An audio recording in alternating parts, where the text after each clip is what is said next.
بسم اللہ الرحمن الرحیم۔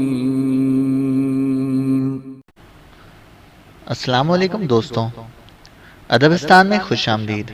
اگر آپ ہمارے چینل پر نئے ہیں تو ہمارے چینل کو سبسکرائب کریں اور ساتھ موجود بیل آئیکن کو پریس کر دیں تاکہ آپ کو ہماری ہر اپڈیٹ پر وقت مل سکے۔ شکریہ۔ بسم اللہ الرحمن الرحیم۔ ملک شاہ سلجوق، مصنف اسلم راہی MA۔ جس وقت سلطان نے اپنے لشکر کے ساتھ سمرقند میں قیام کر رکھا تھا، دو غیر معمولی واقعات رونما ہوئے۔ پہلا یہ کہ کاشغر کے بادشاہ پر اس کے ہمسایہ ملکوں نے حملہ کر کے اس کی سلطنت پر قبضہ کر لیا اور اسے گرفتار کر لیا۔ دوسرا بڑا واقعہ جو پیش آیا وہ یہ کہ سمرقند میں قیام کے دوران شام کے حکمران تاج الدولہ نے اپنے قاصد سلطان کی خدمت میں روانہ کیے۔ گزشتہ دنوں سلطان اور تاج الدولہ کے علاوہ ارتک کے ساتھ جو غلط فہمیاں پیدا ہوئی تھیں، تاج الدولہ نے ان کی تلافی کی۔ اپنے اور ارتک کے رویے کے لیے وہ معافی کا خواستگار ہوا اور سلطان کو آنے والے دنوں میں اپنی پوری فرمانبرداری، وفاداری، ایثار اور تعاون کا یقین دلایا۔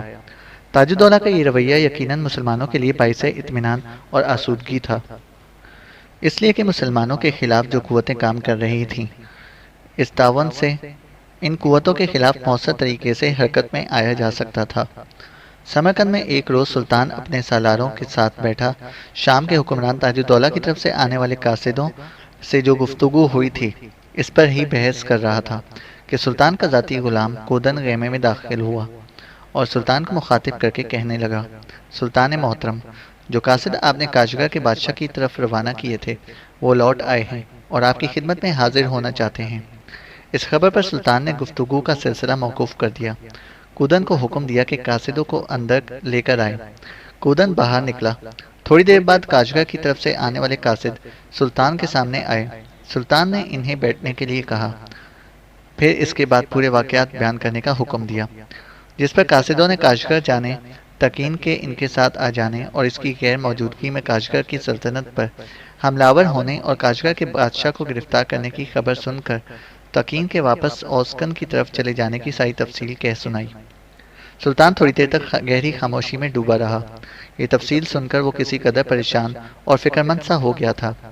کچھ دیر کے سوچ و بچار کے بعد اس نے اپنے سارے سالاروں کو مخاطب کرتے ہوئے کہنا شروع کیا، عزیزان من، یہ خبر تو یقیناً ہمارے لیے حوصلہ افزا ہے کہ ہمارے قاصدوں کے ساتھ تقین فرمانبرداری کا اظہار کرنے کے لیے اور معافی طلب کرنے کے لیے سمرقند کا رخ کر رہا تھا، لیکن یہ بات ہمارے لیے تشویشناک ہے کہ کاشغر کے بادشاہ پر حملہ کر کے اسے گرفتار کر لیا گیا ہے اور شکست خوردہ لشکر اس وقت اوسکن کی طرف ہے اور تقین بھی اوسکن کی طرف جا چکا ہے۔ ایسا قدم اٹھا کر تقین نے ہمارے خلاف کوئی سرکشی نہیں کی۔ میں سمجھتا ہوں اسے ایسا کرنا چاہیے تھا تاکہ کاشغر کے بادشاہ کا جو لشکر شکست اٹھا کر اوسکن کی طرف آیا ہے وہ اسے متحد اور منظم کر سکے۔ میرے عزیزوں، جہاں تک کاشغر کے بادشاہ کا تعلق ہے تو ماضی میں ہمیں خراج ادا کرتا رہا ہے۔ اگر وہ خراج ادا کرتا رہا ہے تو مصیبت کے وقت اس کے کام آنا بھی ہم پر لازم اور فرض بنتا ہے، لہٰذا دشمن کے مقابلے میں ہم اسے تنہا نہیں چھوڑیں گے، اس سلسلے میں تقین سے بھی کام لیں گے۔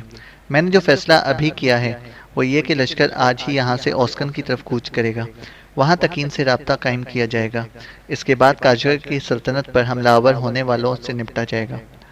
لمحہ بھر کے لیے خاموش رہ کر سلطان ملک شاہ سلجوقی ارسلان کی طرف دیکھتے ہوئے کہنے لگا، ارسلان میرے بیٹے، میں لشکر کے یہاں سے کوچ کرنے سے قبل تمہارے ذمہ ایک کام لگا رہا ہوں، اس سلسلے میں بدران تمہارے ہمراہ ہوگا۔ جہاں تک برسک اور عثمان جک کا تعلق ہے یہ دیگر سالاروں کے ساتھ میرے ساتھ رہیں گے۔ میں چاہتا ہوں کہ تم اس لشکر کے ساتھ جو ہمیشہ تمہاری کمانداری میں رہتا ہے یہاں سے تھوڑی دیر بعد کوچ کر جاؤ، اوسکن کا رخ کرو، وہاں تقین سے رابطہ کرو، اسے تسلی دو، اسے حوصلہ دو، اپنے طریقے پر اس کے لشکر کو تنظیم دو۔ تمہارے پیچھے میں بھی سارے لشکر کے ساتھ اوسکن کا رخ کروں گا۔ لشکر کے اندر جو سالاروں اور لشکریوں کے اہل خانہ ہیں وہ سمرقند ہی میں رہیں گے، اس لیے کہ سرما کا موسم ہے، آسمان صاف نہیں ہوا، برف باری پھر شروع ہو سکتی ہے، اس لیے کہ گزشتہ دن کے جو بادل بنے ہوئے ہیں وہ برف باری ہی کی علامت ظاہر کرتے ہیں۔ تم جا کے تقین کو تسلی دینا کہ ہماری طرف سے اس کے خلاف کوئی تعدیبی کارروائی نہیں کی جائے گی، بلکہ اس کے ساتھ مل کر کاشغر پر حملہ آور ہونے والوں کو ہم مار بھگائیں گے اور کاشغر پر اس کے بھائی کی حکومت کو بحال کریں گے۔ سلطان رکا اور پھر کہنے لگا، جس طرح تقین معافی مانگنے کے لیے ہمارے پاس آ رہا تھا اور اپنی فرما برداری کا اظہار کرنا چاہتا تھا، اگر ایسا ہوتا تو اسے معاف کرنے اور اسے واپس کاشغر کی طرف روانہ کرنے کے بعد میرا ارادہ تھا کہ میں یہیں سے اپنے لشکر کے ساتھ حمص کا رخ کروں۔ حمص کا باطنی حکمران ابن ملاحب زیادہ پر پرزے نکال رہا ہے۔ یہ خبریں مجھے شام کے حکمران تاج الدولہ کی طرف سے آنے والے قاصدوں نے دی ہیں۔ انہوں نے بڑے بڑے انکشاف کیے ہیں کہ وہ اپنی بھرپور کوشش کر رہا ہے کہ لوگوں کو باطنی حلقے میں داخل کرے، اور میں ایسا ہرگز نہیں ہونے دوں گا۔ اب جو میں نے فیصلہ کیا ہے کہ کاشغر کی سلطنت کو بحال کرنے کے بعد ہم اپنے لشکر کے ساتھ حمص کا رخ کریں گے اور ابن ملاحب کو اس کے کالے کاموں کی کڑی سزا دیں گے۔ سلطان پھر رکا، کچھ سوچا، اس کے بعد وہ فیصلہ کن انداز میں کہہ رہا تھا، سلطان اب سارے سالار اٹھو، کوچ کی تیاری کرو۔ ارسلان میرے بیٹے، میں تمہیں اور بدران کو یوں جانو کہ ہراول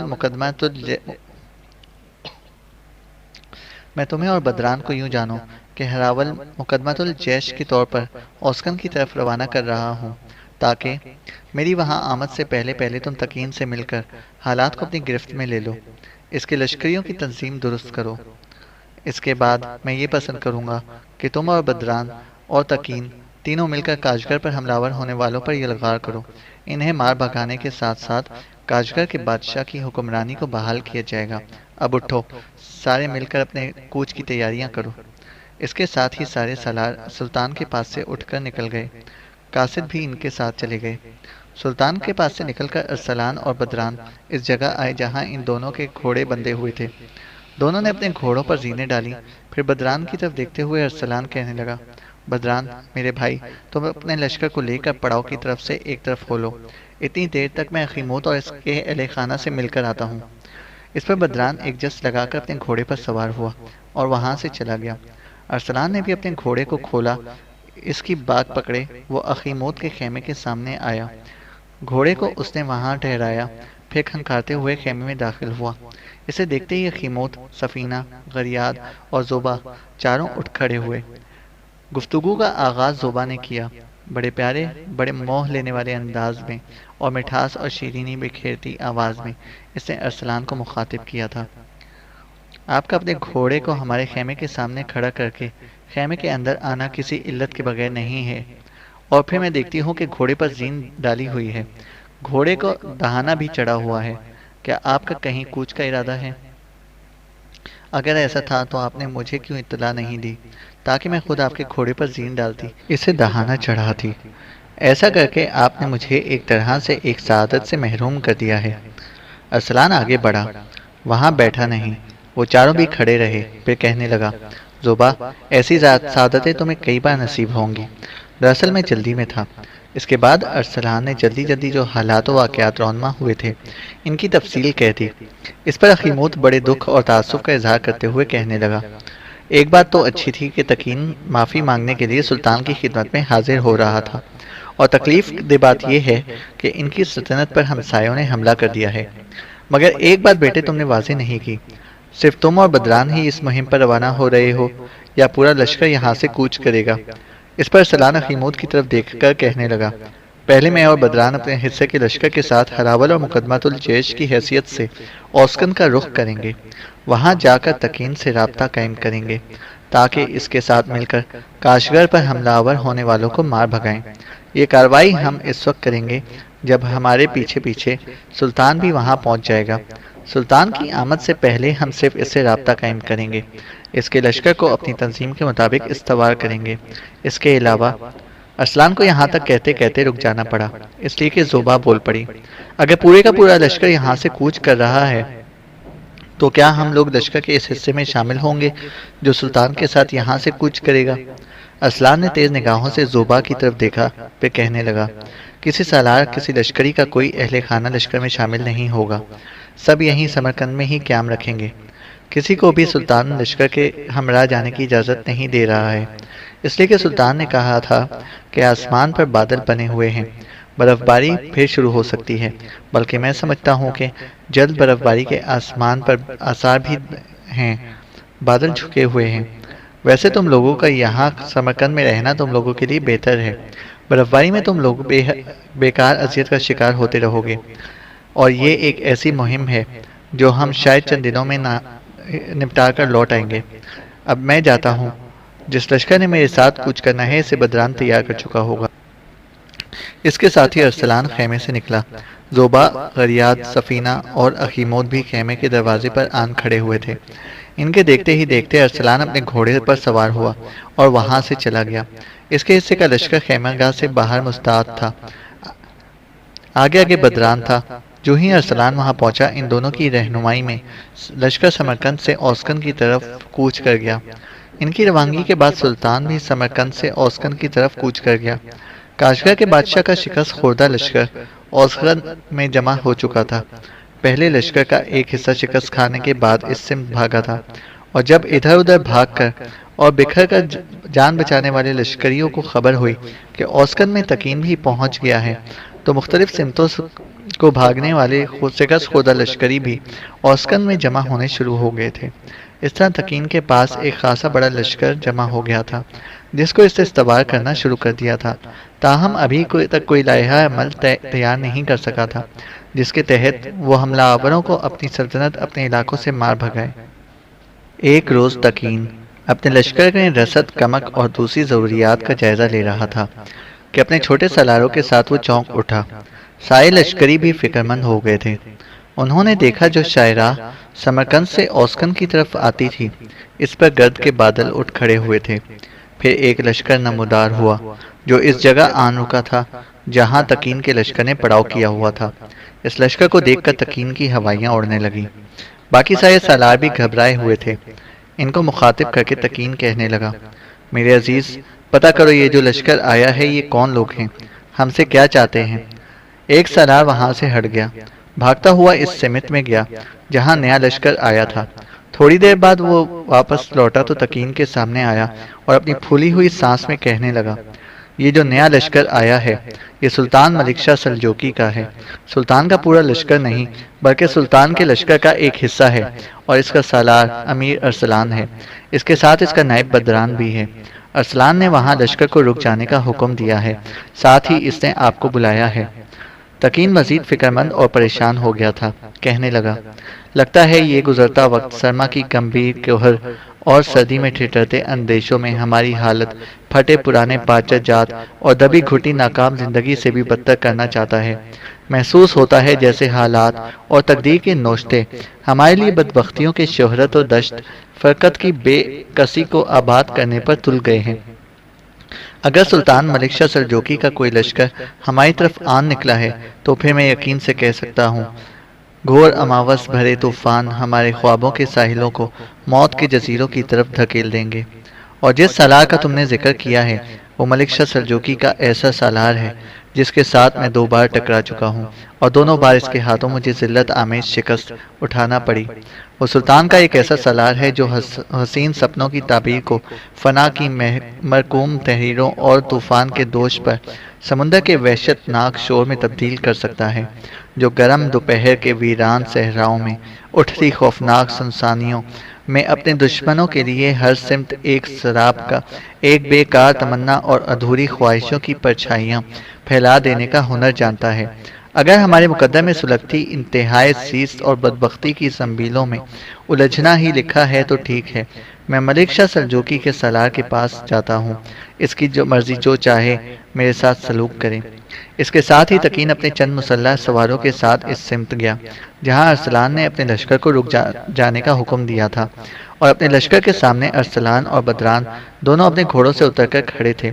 جو سالار ارسلان کے لشکر کی طرف گیا تھا، دور سے اس نے اشارہ کرتے ہوئے تکین کو ارسلان کے متعلق بتا دیا۔ تکین آگے بڑھا، کمر سے بندھی خنجر اور تلوار کی پیٹی اس نے کھول کر بائیں کندھے پر رکھی، کمر پر بندھا پٹکا بھی کھولا اور دائیں شانے پر ڈال لیا۔ یہ ایک طرح سے ترکوں کے ہاں کسی کے لیے فرمانبرداری اور اطاعت کا اظہار تھا۔ پھر دونوں چیزیں اس نے آگے بڑھ کر ارسلان کے قدموں میں ڈال دیں، گردن جھکا لی اور زمین کی طرف دیکھتے ہوئے کہنے لگا، سلطان ملک شاہ سلجوقی کے عظیم سالار، میں تکین ہوں۔ میں جانتا ہوں آپ کی نگاہوں میں میں ایک مورخ بے تمیز انسان ہوں جو نفرت کی آمریت میں شیطنیت کے رنگ اور ضمیر کی کالک بکھیرتا رہا ہوں۔ دراصل میں کاشغر سے نکل کر آپ لوگوں کے نزدیک افق پر امید کی ایک آخری کرن جان کر سمرقند کا رخ کر رہا تھا، مگر میں نہیں جانتا تھا کہ کوئی ہم پر حملہ آور ہو کر ہمارے مضاف زندگی کو تاریک و سنگلاخ پتھر بنا کے رکھ دے گا۔ امیر ارسلان، کچھ باولے کتے اپنی منمانی کرنے کے لیے ہم پر چڑھ دولے ہیں، ہمارے سروں پر موت بن کر کھیل گئے ہیں، اپنے تن بدن کی ہوس کو ہمارے تن کی ہوس میں تبدیل کرنے میں کامیاب ہو چکے ہیں، اب مزید چاہتے ہیں کہ ہمارے نفس کے بیابان میں کرب کے آخری لمحات بسا دیں۔ میں جانتا ہوں میں آپ لوگوں کا مجرم اور گناہگار ہوں، لیکن میری آپ سے گزارش ہے کہ تاریخ کا قرض چکانے کی خاطر مجھے تھوڑا سا وقت دیں کہ وہ دشمن جو ہماری سرزمینوں پر حملہ آور ہوئے ہیں، جنہوں نے میرے بھائی کو گرفتار کر لیا ہے، ایک بار میں ان کے خلاف حرکت میں آؤں، اور جب میں ان سرزمینوں کو ایسے لوگوں سے پاک کر چکوں تو میں آپ سے وعدہ کرتا ہوں کہ جس طرح اب میں اپنی پیٹی اور پٹکا کھول کر آپ کے سامنے کھڑا ہوں، میں اپنی پیٹی اور پٹکا دونوں سلطان ملک شاہ سلجوقی کے قدموں میں ڈال دوں گا۔ جب تک تقین بولتا رہا، ارسلان مسکراتے ہوئے اس کی طرف دیکھتا رہا۔ صورتحال کو سمجھتے ہوئے بدران کے چہرے پر بھی ہلکی سی مسکراہٹ تھی۔ تقین جب خاموش ہوا تو اسے مخاطب کرتے ہوئے ارسلان نے کہنا شروع کیا، سن تقین، اگر تمہارے دشمن اگر تمہاری سرزمین میں تباہی اور بربادی کا کھیل کھیل کر داخل ہو گئے ہیں تو ہم خون ہوتی صفوں کٹتی قطاروں کے اندر خداوند کی مہربانی سے تکبیریں بلند کرتے ہوئے اور اپنی فتح و خوشحالی کے ترانے گاتے ہوئے تمہارا ساتھ دیں گے، تمہارے دشمنوں کو مار بھگائیں گے، ہم تمہارے دشمنوں کو تمہاری زمینوں میں بنجر بن نہ بڑھانے دیں گے۔ اگر وہ آدمیت کی اوج اور انسانیت کی بلندیوں کو فراموش کر کے خوف کا ذائقہ چکھ چکے ہیں تو ہم تمہارے ساتھ وعدہ کرتے ہیں ان کی تدبیر کے فولاد کو ہم قضا کے ڈھیر تلے دفن کر دیں گے۔ تقین، اگر تم اپنی سرزمین کی آنکھ کا تارا امیدوں کا سہارا ہو تو ہم اپنے لشکر کے ساتھ تمہارے دلوں کی دھڑکن بن کر تمہارا ساتھ دیں گے، اور ہم تمہیں یقین دلاتے ہیں کہ ہماری تیز و سخت تلوار دشمن کے لیے چاروں طرف مرگ کے کانٹوں اور شکست ذات کا ایک کوہرام برپا کر کے رکھ دیں گی۔ تقین، کاشغر کا بادشاہ اور تمہارا بھائی ہمارے سلطان کا باج گزار ہے، اگر بیرونی حملہ آوروں نے اسے سلیب کی پھیلی باہوں کے لہو اور لپکتے شعلوں کی ہولناک تباہی سے دوچار کر دیا ہے تو یہ سما زیادہ عرصہ نہیں رہے گا۔ ہم دشمنوں کو ماتم میں تبدیل کر دینے والے عذابی چھکڑوں کی طرح ان کے خلاف حرکت میں آئیں گے، اور تمہارے بھائی کی حکومت اور سلطنت اسے واپس دلا کے رہیں گے۔ تقین، یہ میرا نہیں، میرے سلطان مقاصد حاصل کر کے رہیں گے۔ تقین لمحہ بھر کے لیے رکا، اس کے بعد اپنا سلسلہ کلام جاری رکھتے ہوئے کہنے لگا، جس وقت امیر ارسلان آپ نے مجھے طلب کیا تھا تو میں اپنے دل میں یہ سوچ کر لرز اور کانپ گیا تھا کہ اپنے ماضی کے کردار کو سامنے رکھتے ہوئے میں آپ لوگوں سے صرف یہ امید رکھتا تھا کہ آپ سے نفرت کے اندھے سیل، ظلم و ستم کے کوہ گراں کھاتے اندھے جبر اور دل کو سلگا دینے والی سلگتی دوپہر کا شکار ہو کر رہ جاؤں گا، لیکن آپ کے پاس آنے کے بعد جس انداز میں آپ نے مجھ سے گفتگو کی، جو الفاظ آپ نے استعمال کیے، اس کے رد عمل کے طور پر اگر میں اظہار کروں تو میرے پاس الفاظ نہیں ہیں۔ آپ میرے لیے خیر و جمال کا منبع، دل و جان کا قرار اور فتح و نصرت کا مینار بن کر نمودار ہوئے ہیں۔ اگر ہم لوگ انسان کے بچے ہوئے تو آنے والے دور میں جب تک ہماری روح جان کا سلسلہ قائم ہے، آپ لوگوں کے مطیع و فرمانبردار بن کے رہیں گے۔ ارسلان کچھ دیر مسکراتا رہا، تقین کو مخاطب کر کے کہنے لگا، تقین، ماضی میں جو کچھ ہوا اسے فراموش کر دو، اب مستقبل میں خیر اور عافیت کا راستہ اختیار کرنے کا عزم کرو۔ دیکھ، میرا لشکر میرے پیچھے ابھی تک کھڑا ہے، چاہتا ہوں کہ جہاں میں نے اپنے لشکر کو روک رکھا ہے یہیں میں اسے خیمہ زن ہونے کا حکم دوں۔ میں ایک بار تم سے کہتا ہوں کہ اپنے ماضی کو بالکل اپنے ذہن سے نکال دو۔ آج شام کا کھانا میں، بدران، ہمارے سالار، تم اور تمہارے سالار مل کے اور اکٹھے بیٹھ کر کھائیں گے۔ میں اپنے لشکر کو یہاں خیمہ زن ہونے کا حکم دیتا ہوں، اس کے بعد باقی انتظامات دیکھ بھال کر کرتے ہیں۔ تقین نے ارسلان کی اس تجویز سے اتفاق کیا، پھر ارسلان اور بدران دونوں اپنے لشکر کو وہاں خیمہ زن ہونے کا حکم دے کر اپنے لشکر گاہ کے انتظامی امور کی نگرانی کرنے لگے تھے۔ تقین اور اس کے سالار بھی ان کے ساتھ تھے۔ اگلے روز سورج طلوع ہونے کے تھوڑی دیر بعد سلطان ملک شاہ سلجوقی، برسک اور عثمان جگ بھی باقی لشکر کو لے کر وہاں پہنچ گئے، اور جہاں پہلے سے ارسلان اور بدران اپنے لشکر کے ساتھ خیمہ زن تھے، وہاں لشکر کے دوسرے حصے کو بھی خیمہ زن ہونے کا حکم دے دیا گیا۔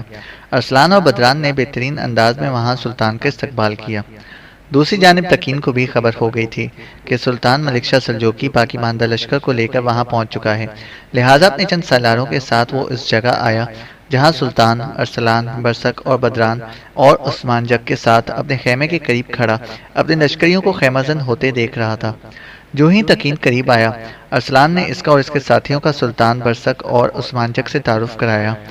اس موقع پر تکین کو مخاطب کر کے سلطان کچھ کہنا ہی چاہتا تھا کہ بڑی تیزی اور سرعت کے ساتھ وہ حرکت میں آیا، اپنی تلوار اور خنجر کی پیٹی کھول کر اس نے سلطان ملک شاہ سلجوقی کے قدموں میں ڈال دی، کمر پر بندھا پٹکا اظہار فرما برداری کے طور پر اتار کر اس نے اپنے کندھے پر رکھ لیا تھا، اور گردن کو پوری طرح خم کرتے ہوئے اس نے سلطان کو مخاطب کیا، سلطان محترم، ماضی میں جو کچھ میں نے کیا اس میں کالک کے سوا کچھ نہیں ہے۔ اس سے پہلے میں اپنے ماضی کے امور کے متعلق امیر ارسلان سے بھی معافی مانگ چکا ہوں۔ اب میں آپ سے بھی گزارش کرتا ہوں کہ ماضی میں جو کچھ بھی مجھ سے سرزد ہوا اسے معاف کر دیں۔ میں امیر ارسلان کے ساتھ عہد کر چکا ہوں کہ آنے والے دور میں اور میرا بھائی دونوں ہی جب تک ہماری روح اور جان کا سلسلہ قائم و دائم ہے آپ کے فرما بردار اور مطیع بن کے رہیں گے۔ سلطان ملک شاہ سلجوقی نے بڑے پرجوش انداز میں تکین اور اس کے سالاروں سے مصافحہ کیا، اور اس کے بعد برسک اور عثمان جک بھی ایسا ہی کر رہے تھے۔ پھر سلطان نے تکین کو مخاطب کیا، دیکھو، اس میں کوئی شک نہیں کہ ماضی میں ہمارے خلاف تم سے بڑی فاش غلطیاں سرزد ہوئیں، لیکن ہم اسے فراموش کر چکے ہیں۔ تمہارا بھائی کاشغر کے بادشاہ کی حیثیت سے ہمارا باج گزار رہا ہے اور ہمیں خراج ادا کرتا رہا ہے۔ اب اگر اس کے ہمسائے اس پر چڑھ دوڑے ہیں تو اس کے ہمسایوں سے اس کی حفاظت کرنا ہمارے فرائض میں شامل ہے۔ اسی بنا پر سمرقند سے نکل کر اپنے لشکر کے ساتھ ہم یہاں اوسکند آئے ہیں، اور تمہیں یقین دلاتے ہیں کہ جب تک تمہارے بھائی کی حکومت اور سلطنت بحال نہیں ہو جاتی اس وقت تک اوسکند سے ہم اپنے لشکر کے ساتھ واپسی کا رخ نہیں کریں گے۔ تکین بڑی ممنونیت سے سلطان ملک شاہ سلجوقی کی طرف دیکھ رہا تھا، کچھ کہنا چاہتا تھا کہ سلطان پھر بول اٹھا، میں نے مقدمۃ الجیش اور ہراول کے طور پر ارسلان اور بدران کو ان علاقوں کی طرف روانہ کیا تھا تاکہ وہ تمہارے ساتھ میرے پہنچنے سے پہلے رابطہ قائم کریں۔ تمہاری آمد سے پہلے ارسلان تمہارے متعلق مجھے بہت کچھ بتا چکا ہے، اور میں رونما ہونے والے واقعات سے بالکل مطمئن اور بہت خوش ہوں۔ آپ ارسلان اور اس کے لشکری رات بھر آرام کر چکے ہیں۔ جو لائحہ عمل اس وقت میرے ذہن میں ہے وہ یہ ہے کہ تم اپنے لشکر کے ساتھ، جبکہ ارسلان اور بدران بھی اپنے لشکر کے ساتھ حرکت میں آئیں گے، متحدہ لشکر کو لے کر کاشغر کا رخ کرو۔ اوسکند سے کاشغر کی طرف جانے والے راستوں سے ارسلان اور بدران واقف نہیں ہیں، تم پوری طرح ان کی رہنمائی کرو۔ ظاہر ہے تمہاری سلطنت پر حملہ آور ہونے والے وحشی کاشغر سے باہر نکل کر تم لوگوں کا مقابلہ کریں گے۔ دشمن سے کس طرح نمٹنا ہے یہ ارسلان خود ہی فیصلہ کر لے گا، لیکن تم صرف کاشغر تک اس کی رہنمائی کرو گے، آگے سارے معاملات کو سمیٹنے کا ہنر اور سنائی یہ جانتا ہے۔ میں اپنے مخبروں اور نقیبوں کے ذریعے رونما ہونے والے حالات کا پوری طرح جائزہ لیتا رہوں گا۔ اگر جنگ طول پکڑتی نظر آتی ہے، یا حملہ آور چھاپا مار جنگ کی ابتدا کرتے ہیں، یا وہ شہر سے باہر نکل کر مقابلہ نہیں کرتے، کاشغر شہر کے اندر محصور ہو جاتے ہیں، تو میں زیادہ دن یہاں قیام نہیں کروں گا، یہاں سے کوچ کروں گا، کاشغر کا رخ کروں گا، اور بیرونی حملہ آوروں کو زیادہ دن کاشغر میں ٹکنے کی مہلت نہیں دوں گا۔ سب نے سلطان ملک شاہ سلجوقی کی اس تجویز سے پورا اتفاق کیا۔ تکین نے ایک بار پھر سلطان کے اس فیصلے پر سلطان کا شکریہ ادا کیا۔ جب سلطان کے ساتھ آنے والے لشکر نے اپنی خیمہ گاہ تیار کر لی، تب سارے لشکر نے مل کر کھانا کھایا، اور سلطان کی تجویز کے مطابق ارسلان، بدران اور تکین اپنے لشکر کو لے کر اوسکند سے کاشغر کی طرف کوچ کر گئے۔